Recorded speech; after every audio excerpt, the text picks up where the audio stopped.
Nairobi. All right, we continue our conversation. It's about wealth, investment, and all. And Kanyinge Kagushi is our guest. He's the Chief Distribution Officer at Jubilee Life Insurance.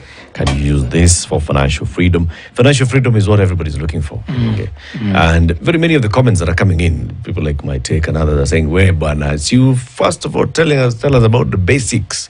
Things about bank, now you're telling us insurance. Surely, I'm sure whenever you're going to tell people about, take up an insurance product, they tell you, nimeshiba how many insurance takupatia. What's your answer to that? We're living in an especially tough time economically when those questions keep coming up. The thing to remember is that it's my CEO likes to say kukosa kujipanga ni kuishi tu. We're living at a time where yes, we are constrained, but we must plan for what is coming in the future. It is about finding a place where you can judge where you're at. Look at how much you're bringing in.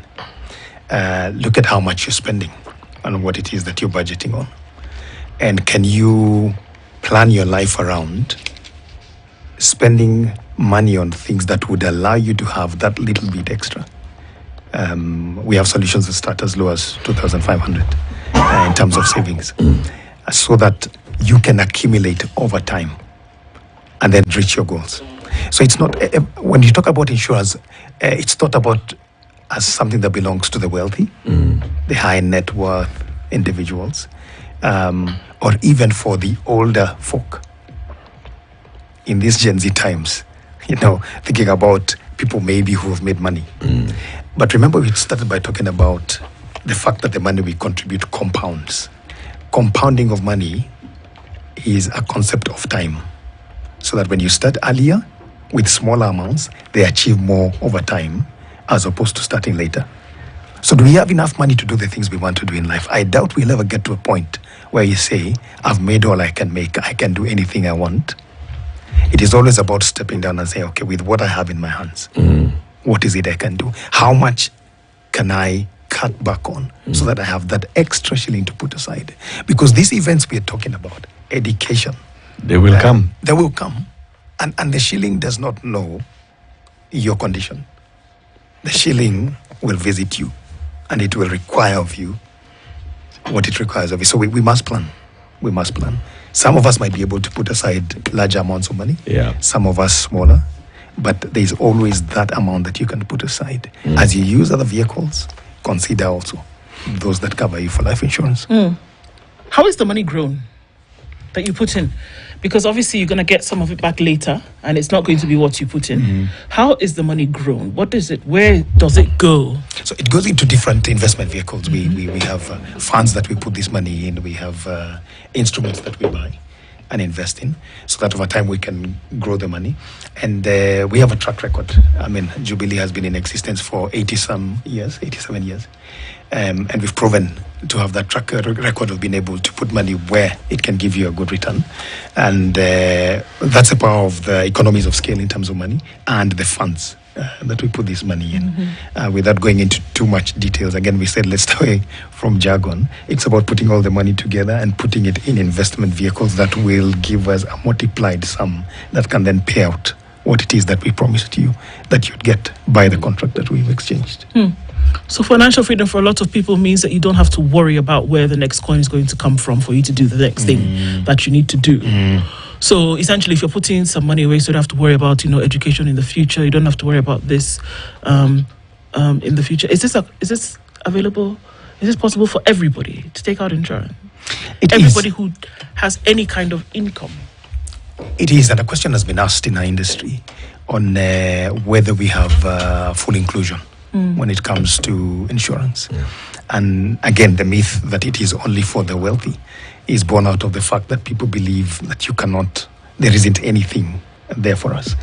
I believe there's something for everyone. And we are working as an organization, as a company, to really build out solutions that address all segments of the society.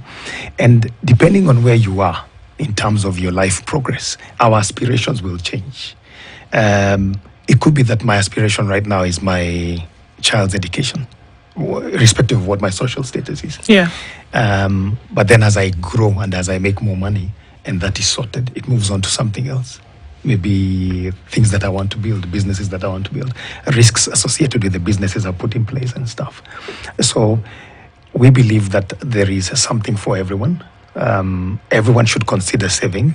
And as an organization, we're building those solutions out so that whoever comes to us, we can walk this journey with them through life. You know, you talk about financial freedom. You need to talk about financial literacy, right?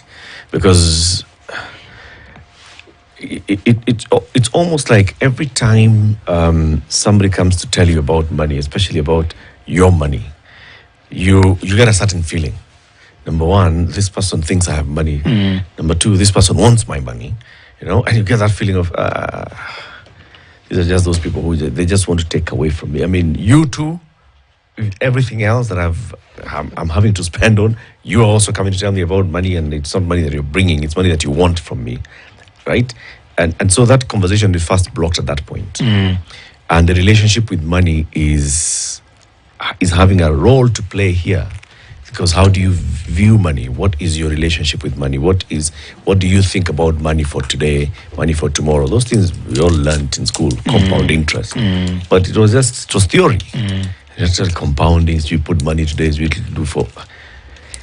Is there a role that the insurance sector has to play in ensuring that there's better understanding of money and then now better understanding of insurance? And do you think that your industry is doing anything about it? Is there a role? Yes, that it must play. Is the industry doing anything? We're doing a lot. The different organizations, the regulator, and the Association of Kenya Insurance, and all these other bodies that bring together people who play in this industry. And it goes back way, way far. If I would ask you to think about when you first ran into a money discussion for yourself, depending on how old you are, most likely way later in your life than you ought to have. Yep. And questions have been asked about whether we have financial literacy infused in our curriculum, and the answer is no. We have commerce, we have business studies, talking about primary school and high school. But if you look at other developed countries and such, you'll see that there's a very deliberate attempt to introduce financial literacy from when you're young. And people grow into the culture of having a bank account, of saving, of looking for investment opportunities, of looking for insurance, because insurance is quite available and part of their culture. So as an industry, it's something that we're taking seriously. Speaking for Jubilee Life, we have even taken it further, aside from giving financial clinics when we go into organizations, like we would if we were to come and meet your staff here. We have something called the Live Free Art Competition. So in Jubilee Life and Jubilee as a whole, we're talking about there is living and then there is living free. And what we do through the art competition for all the way to grade 4 in primary school is we go in with a theme and provide financial literacy through the things they can do with their pencils and their brush, talking about themes that we come out about jubilation, about living free and enjoying life. And in those moments, we are able to pass on information about how money works, what you can do with money, how insurance works, and how insurance fits into the management of money. We also have been involved in the Kenya Music Festival. Incidentally, I was a soloist in primary school and high school. So traditional dances, MPCs. I had the privilege of singing out to teachers in Nakuru when they were launching it earlier this year. And we use the music festivals to have pieces composed and spoken word that then pass information to people about what it is insurance is, what it is saving is, what it is financial literacy is. Do we have more to do? A lot more. Because again, like I said, it's more of, we don't have that in our psyche as a country, based on our education system, based on our cultures as well, how we grow up, based on our socialization. It is something we need to develop, but we're pushing that agenda. It is a necessity. We either do it or we find ourselves in very difficult situations. Sorry, can we go on to a break? No. Oh, we had a break, huh? Oh, wonderful. I want to throw you a curveball here. What percentage of Kenyans would you say are insured currently? I'm sure you know the statistics. So we talk about insurance penetration. Yes. That's where we normally would start. Yes. You know, the measurement of the GWP, how much premiums are collected vis-a-vis Yes. the per capita. And right now it plays somewhere around 2.7.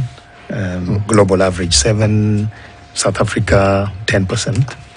That number has been calculated over time because you'll start with how many people are in the earning bracket, how many people are able to afford, and things like that. We are at a very low percentage. I would call it, in terms of the whole population, possibly, depending on what insurance you're talking about. Are you talking about health, general?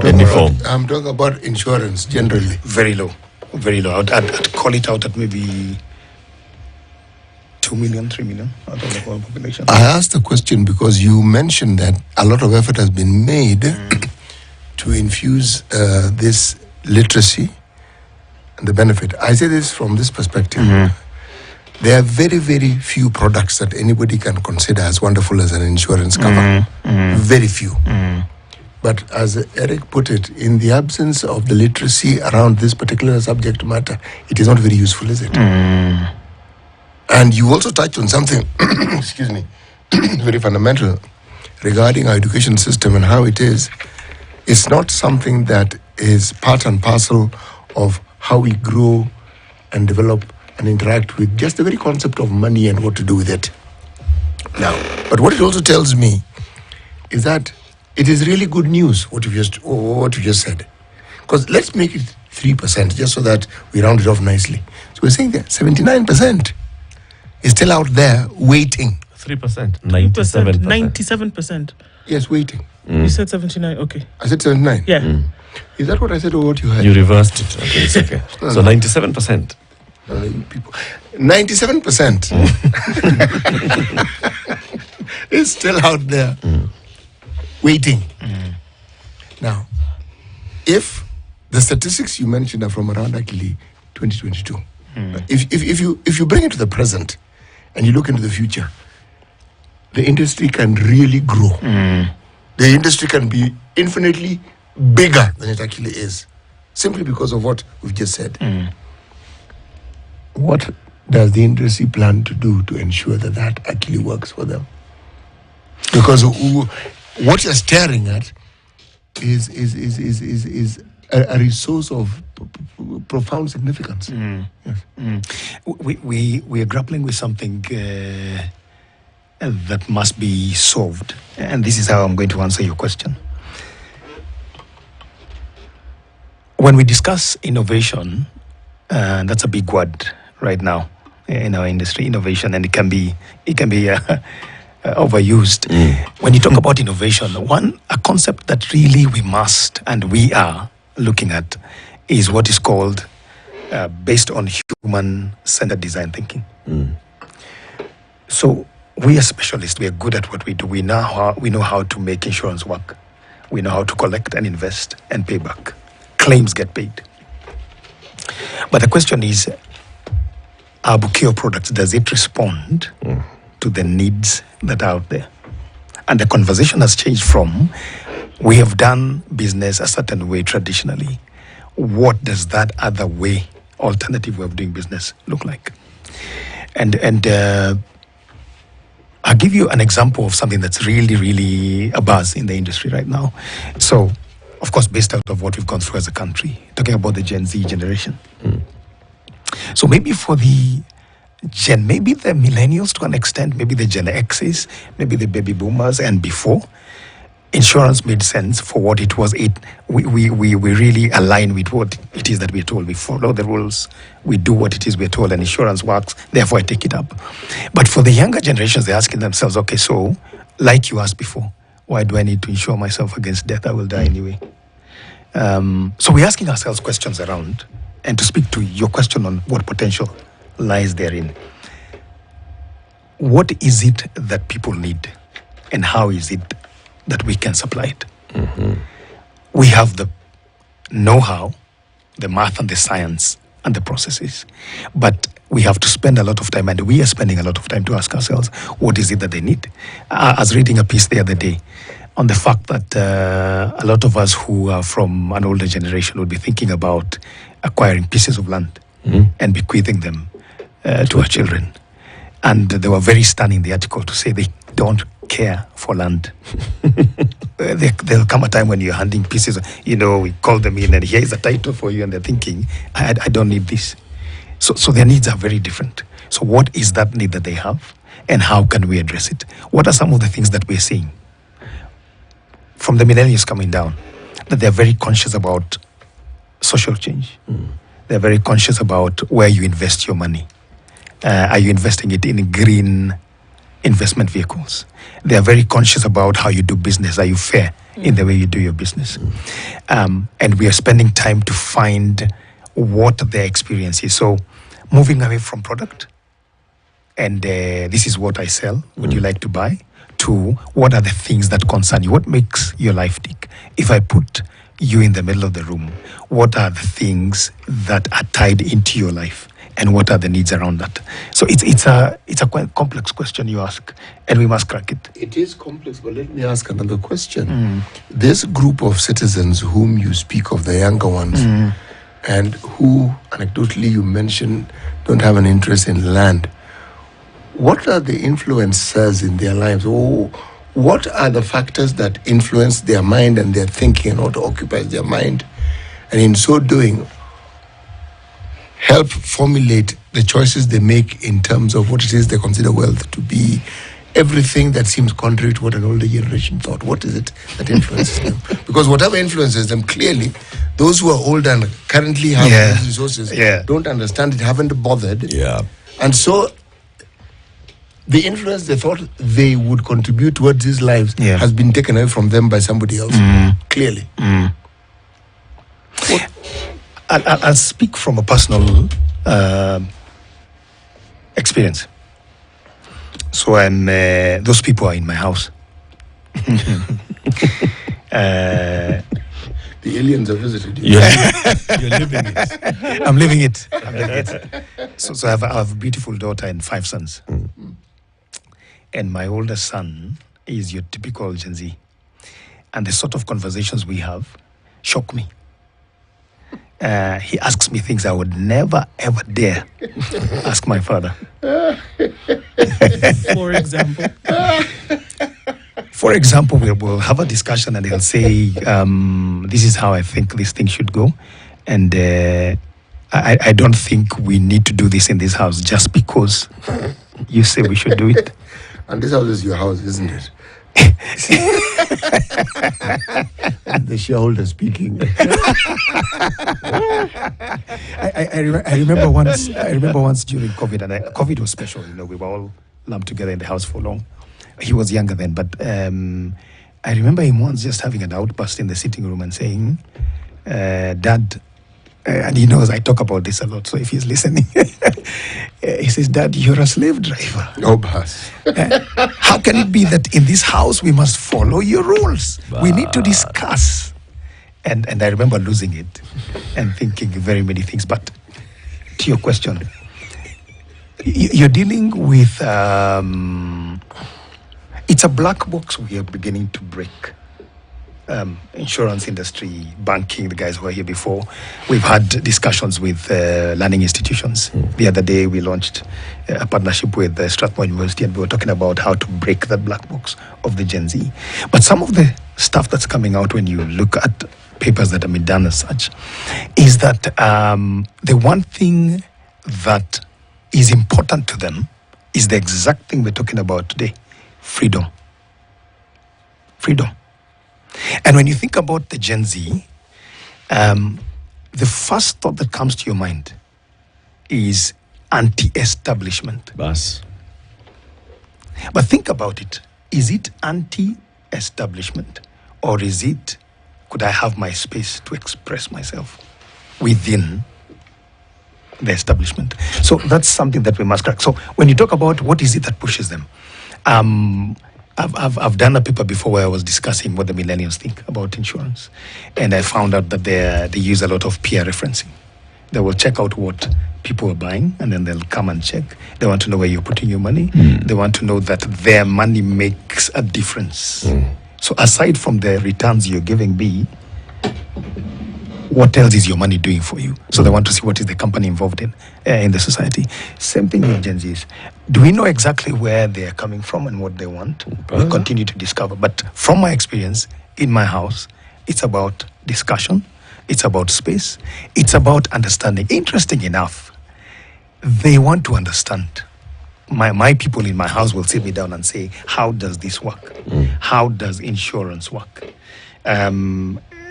Serendipity, my son is studying actuarial science, so they're going into insurance spaces there. And we sit down and discuss insurance. And I'm sitting there and I'm thinking, we're talking about some very hard concepts and technical terms, but they want to understand things. So as we think about insurance as an industry, we must bring them to the table and think, what is it that matters to them? What is the interest? So your interest was land. Your interest was a car. Your interest is a good life with a heavy retirement package that will buffer you for the later years. That might not be their interest, and actually is not. Their interest is now, their interest is, how do you make my life and my experience better? Why do you think they're anti-establishment? It's a question I'm asking. Why do we think they're anti-establishment? I consider for a second, what if they are pro-engineering or pro a newly engineered establishment? So they're anti. No, No. no, not necessarily. They're anti this one. They want to No. create their own. Not necessarily. If I want to improve something, doesn't mean I'm against it. I'm actually using the it and improving it. They're not improving it. These guys want to disrupt and build their own. But change is always disruptive. It doesn't matter how small it is. It's always disruptive. Yeah. And Not could I always improving. offer, Yes. there's an underlying factor in what you just said. Which generation has the establishment? Yeah. It's an intergenerational question. Yeah. Exactly. And which generation has never Attempted to. move away from what has been the norm? Which one? Yeah. We're all anti-establishment. Because establishment is status quo. And you do not want status quo. You want to change things. We are pro-change. Some milder, some louder, some more revolutionary, but we are all pro-change. Yes. Yes. And anti-status quo.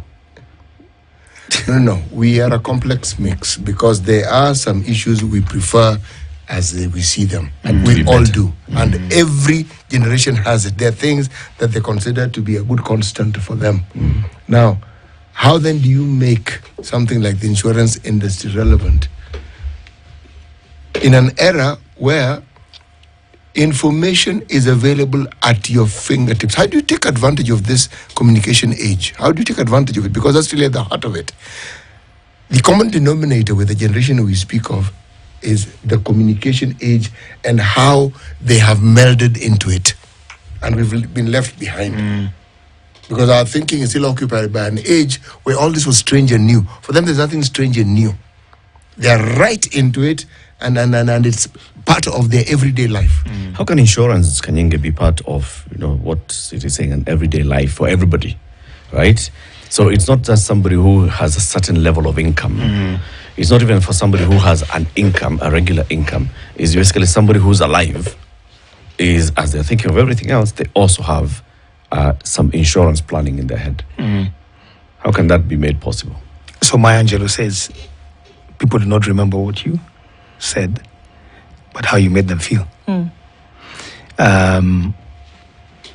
As an industry and as different companies, we must find that emotive point of contact with each of these segments at their level and address it with appropriate solutions. So sitting here as Jubilee Life, we have solutions for the high net worth. There's a product we launched the other day called FIDA Elite. That's quite small on life insurance, and most of the premium goes into investing in high-yielding investment vehicles. It's very attractive to the high net worth. But we still must think about the middle class the lower down into the lower parts of the pyramid to say, can we find that which concerns their life? You know, it might be that sitting here, our thought is not where will our next meal come from. But we know there's lots of people who are sitting wherever they're sitting thinking, I didn't have a meal last night, and maybe I won't have another one shortly. Yeah. So it's about connecting with them at their level and identifying what the need is. As an insurance industry, allow me to say this, we there's been the thought over time that we are merchants, especially those of us who come from the KYM side, the salespeople, that we come and put a bouquet of products in front of you and you have to take one of those. We've moved to needs analysis, where we sit down with you, understand where you are. Remember we talked about a continuum in terms of life. What stage of life are you in? What's your earning like? What are your aspirations? And how can we line up all these parameters and give you something that works for you, because you need to protect yourself for eventualities. So we it's an ongoing conversation, but we must be very deliberate in how we identify what segment of society are we talking about, what are their dreams and aspirations, what are their concerns, and how can we use our expertise to address those concerns. So next time somebody from Jubilee calls you and tells you, no, so-and-so from Jubilee or knocks at your door, what should you ask them? What should I ask them? If they knock at your door, invite them in. Have a discussion. It's about a discussion about life. So what should you ask them? They most likely will be the ones asking you questions. They came to knock at your door, they had your number, or they know you. They've come in and they say, let's have a conversation. They'll be asking, what are your aspirations? That's where we start. Where are you at? What are you doing? And it could be that even as they knock at your door, you already have another plan and another plan. It will be a discussion of, are you insured enough? Or is there space for us to give you a solution that works for you? As a prospect or a client who's being visited by an insurance financial advisor, because that's what we call ourselves, financial advisor, it will be to encourage a conversation. This is who I am. This is where I see myself going with the money that I have. How is it that you can help me see this better? Could you walk this journey with me? And that's where the solutions come out. Solutions do not come out as a prerequisite. They come out as a result of the conversation. They should not come to me and give me a bouquet immediately. They should be coming to ask that we actually sit down and talk about my goals, my aspirations, where I'm at right now. Correct. Okay. I'll tell them, sit down. Download. Shika kikombe ya chai. Karibu. Continue the conversation. Kanyinge, thank you very much for joining us today. Kanyinge Kagushia is the Chief Distribution Officer at Jubilee Life Insurance, and he has answered the question, yes, life insurance can be a tool for financial freedom. Insurance can be a tool for financial freedom. All you need to do is listen to them and just get to understand of insurance a bit more. It's 9 a.m., time for the news.